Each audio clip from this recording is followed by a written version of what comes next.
If you're making some big adult moves, you might be asking yourself right now, should I even buy a house? Interest rates are high and we have two sides of the fence. People are saying the market's going to crash, don't buy. Other people are saying, oh, the market's going to continue to do great. It's only going to get more expensive, but you should buy. And it's a complicated situation. So in today's video, I'm going to talk about, should you buy a house in Phoenix, Arizona? What circumstances to look out for, and just give you a very fair and neutral take to this, because there's a lot of people on YouTube, a lot of people out in the coffee shops who have underlying intentions. I'm going to just give it to you straight and let you know what I think. So first and foremost, let's acknowledge the elephant in the room. Interest rates suck right now. They're terrible. They're in the 7.5% rate, and there are no signs of it lowering anytime soon. On top of that, prices are still not as high as they were before, but still high. But combining those two factors, they're making monthly payments really unaffordable to most people. But let's be honest here. These are external circumstances that are not in your control. And if we're going to continue to focus on external circumstances, when we do anything in life, you're just always going to freeze up, right? Because if you're waiting for the right opportunity to do anything, it's just really the opportunity will never really come. Well, here's the thing, okay? We can not focus with that. And instead, we can come up with these benchmarks that we need to meet personally before we even consider buying a house. And that's true whether you're buying in Dallas or in Phoenix, Goodyear, East Valley, West Valley, Scottsdale. I don't care where you're buying. You need to have these benchmarks set. Now, I'm going to give you some example benchmarks for you to consider to add to your own. But really, this is something that you need to come up with your own. Having a paper printed out with these check marks and saying, I'm not even going to download Zillow. I'm not even going to consider buying until these things are met. So the first benchmark that you should really focus on is making sure you have your financial crap together, okay? A lot of people are out here looking to buy a home when they don't even know their average expenses per month or your average incomes are. They don't even have a budget set up. Their credit cards, you have them at a high balance, right? You really want to make sure you have a good solid grasp of your finances. And here's some kind of sub benchmarks, what I mean in this situation. You want to make sure your credits are below 50%. It just feels like you have more control of your credit cards, of your lines of credit, whatever you have, if you have that managed. And I'm not talking about car payments or student loans. Those are massive debt. I'm talking specifically credit cards, lines of credit, stuff like that. The second thing is you have a budget set up, right? If you don't have a budget set up and like me, maybe you didn't have parents that taught you any of that, I recommend a zero-based budget. And I could make a video about this now and take the next 15 minutes to really describe how it works, but really go research it. Zero-based budgeting is putting every dollar to work ahead of time. Even before you get that, you know where the money's gonna go, and any excess money you're planning on putting it in the savings account. I grew up, my parents teach me anything. They just kick me out and say good luck, right? So it's definitely a difference. Approach it this way, but trust me, get yourself at least in a position where you're starting to practice it. You don't have to have it perfect, but at least have a better idea and sense of your financial situation. Once you have that set, you should start seeing your credit start to rise, but just know that if you decided to focus on the budget aspect of it instead of the credit aspect of it, potentially consider starting working on the credit aspect of it. And the more you have your credit cards more managed, meaning below the 50% or whatever number you're going for, you're going to start kind of naturally seeing that credit start to heal. Credit is like a wound, right? Let's say I got a big old gash here, right? And it has like dirt and everything, right? What's the first step of making sure I start healing? I got to clean it up, right? I got to disinfect it. I got to wipe it, make sure it's super clean. And that's what you're doing by removing high debts, removing high balance credit cards, not removing them completely, but just kind of starting to lower them in balance. Like once you have it, like the gash nice and clean, it's not just magically cured. You have to give it time. Now you have to make sure it's clean first, because if you give it time while it's still dirty, it's just going to get infected and nasty. So really, there's two steps of the credit repair process. Getting yourself in a solid position to 50%, 30%, whatever your goal is, and then giving it time to heal.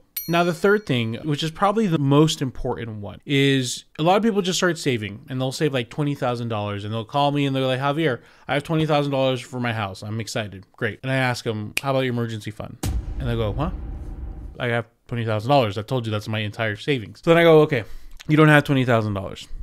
Let's put 10K aside. That's your emergency fund. So this is the most important one. Okay, ready? Make sure you save your emergency fund first and then focus on saving your housing fund.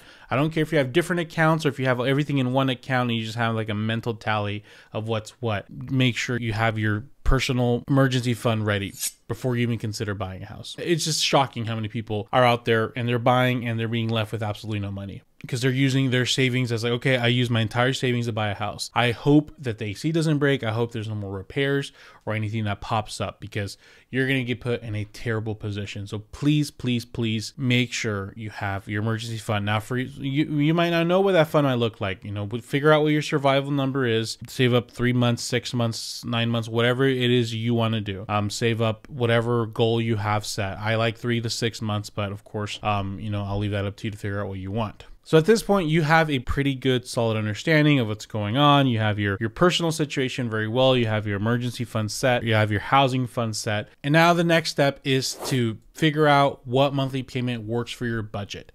If you just go talk to a lender, they're going to tell you what you qualify for. And there's a massive difference between what you can qualify for versus what you can afford.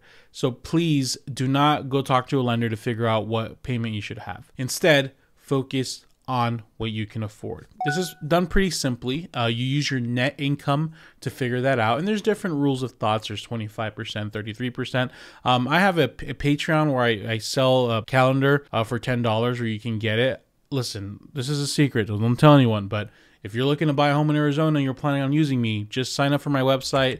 And then once you have a conversation with me, I'll send it to you for free. Okay, so just heads up there. But anyways, even if you don't want to do that, figure out what an average like 30% of your net income is. So net is what you actually bring home, not what you're getting paid, which is gross. Gross is like on paper what you get paid. And by the way, the lender uses your gross to qualify you, which is insane because that's not what you actually take home. So figure out what monthly payment works for your budget, and you'll be surprised to find out it's nowhere near what you qualify for. If that number doesn't work for the current prices of the area you're looking, the Goodyear or Peoria or wherever, then you're waiting for something massive to change. Like, let's say you only can afford an $1,800 payment. Average price, like monthly payment, is like $2,500 to $3,000. So if $1,800 is the only thing that works, then you need to wait for 3 things. You need to wait for you to start making more money. You need to wait for prices to drop, or you need to wait for interest rates to drop, right? And you're going to have a much more solid understanding of what you need to wait for instead of just hoping for the lender to tell you, which once again, the lender will tell you what you qualify for, not what you can afford. So do your own independent research. And last but not least, okay, this is what people usually do first, which is insane. But this is like after you have your stuff together, right? Is research who you're going to hire as an agent, as a lender. Now, of course, you're watching me, so I'm hoping that you're considering me to help you buy a house. But either way, follow me on Instagram. Send me a message. Am I a real person? Really just get a good idea of who you're going to hire. And a lot of times, I'm not this way, but if you're going to hire a realtor, they go, oh, I have this lender. You have to use this lender. No. I'm more of a fan of giving you 2 to 3 options that I'll let you pick what you want to do. You really want to make sure to research the lender, the realtor you're going to work with, and not only that, but really start researching housing market trends. Like, I know I'm a little different where my consultation, I actually look up over market data. So that's, if you're going that route, great, but start getting your own idea of what the market. Make a search on Zillow, Realtor, Redfin, whatever, or you can use Arizona Home Goes Below, and just start getting an idea. Like even if you're buying 6 months from now, just like every month, just check it just to see what's selling, what the prices are. The same house that you've been looking at, it hasn't sold for over 2 months. What's going on? Does that mean that there's something wrong with the house? There's a market starting to shift, etc. So then this is where you start kind of researching not only people you're going to hire, but research the neighborhood. So now we completely flip the script. To answer your question, should you buy a house right now?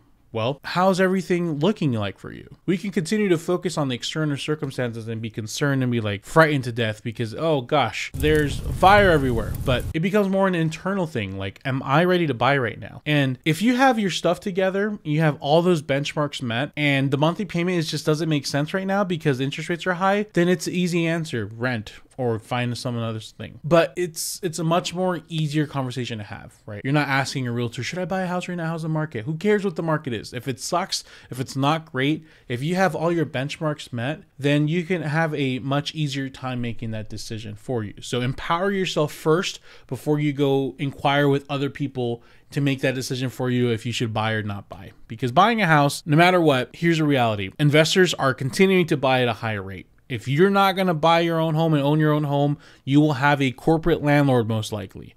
Let's not let the corporations win. Get your own place. The government is not going to come and help you, ladies and gentlemen. You have to help yourself. Get your stuff together, get the ball rolling, and get yourself in a home. If it takes a month, if it takes a year, if it takes 3 years, get a game plan going. Okay, all my contact information is below in the description. So thank you guys so much for watching. Please let me know in the comment section what video you want to see next. Thank you guys. Ciao.